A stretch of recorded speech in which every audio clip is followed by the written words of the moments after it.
Vision 2047 professionals foundation వీరనారి చాకలి ఐలమ్మ మహిళా విశ్వవిద్యాలయం సంయుక్త ఆధ్వర్యంలో విజన్ 2047 దిశగా భారత ప్రగతిలో నారీ శక్తి అంశంపై సదస్సు నిర్వహించారు. Cyber crime SC Saisri foundation వ్యవస్థాపక అధ్యక్షుడు డాక్టర్ హరిచరణ్ కార్యక్రమాన్ని ప్రారంభించారు. యువతులు డిజిటల్ పరిజ్ఞానాన్ని పెంపొందించుకుని దేశ నిర్మాణంలో భాగస్వాములు కావాలని డాక్టర్ హరిచరణ్ పిలుపునిచ్చారు. అభివృద్ధి చెందిన భారత లక్ష్య సాధనలో మహిళల పాత్ర అత్యంత కీలకమని ఎస్పీ సాయిశ్రీ పేర్కొన్నారు.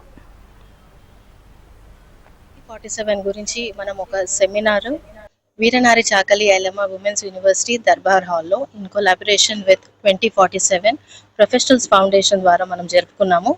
సో ఈ సెమినార్లో మనము అందరు అమ్మాయిల్ని కూడా మనం ఎట్లా ప్రోత్సహించవచ్చు, వాళ్ళని ఒక సమాజాన్ని మనం నిర్మించడానికి వాళ్ళని ఏ రకంగా మనం తోడ్పాటు చేయొచ్చు అనేది అంశాలపైన మన దగ్గర ఇక్కడ ఉన్న డాక్టర్స్ కానీ వేరే ప్రొఫెషనల్స్ కానీ మన చీఫ్ గెస్ట్ మేడం శ్రీమతి సాయిశ్రీ గారు, సో వీళ్ళందరూ కూడా మనకి ఒకటే మాట చెప్తున్నారు, మనం అందరం కూడా కలిసి పని చేయాలి, అందరం ఒకరికొకరు సపోర్ట్ చేసుకోవాలి, అప్పుడే మనము ఈ ఫ్యూచర్లో వికసిత్ భారత్ 2047 అనేది మనము సాధించుకోగలుగుతాం.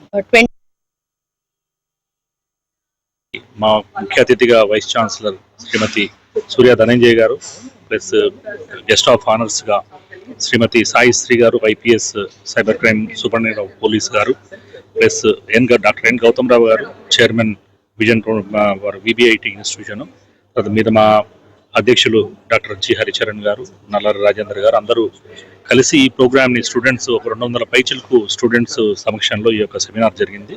సో చాకలి ఐలమ్మ యొక్క స్ఫూర్తిని తీసుకొని వాళ్ళ యూనివర్సిటీలో చదువుతున్న దానికి ఇప్పుడు మన ఇండియాను 2047 వరకు వచ్చే 100 ఏళ్లలో మనం 2047లోకి ఎంటర్ కాగానే వికసిత్ భారత్గా మనం ఇండియా నెంబర్ 1గా తీర్చిదిద్దడంలో మహిళల పాత్ర, ఉమెన్స్ యొక్క వారి యొక్క ఎంపవర్మెంట్ విషయంలో చాలా వక్తలు చాలా చక్కగా వారికి దిశానిర్దేశం చేశారు.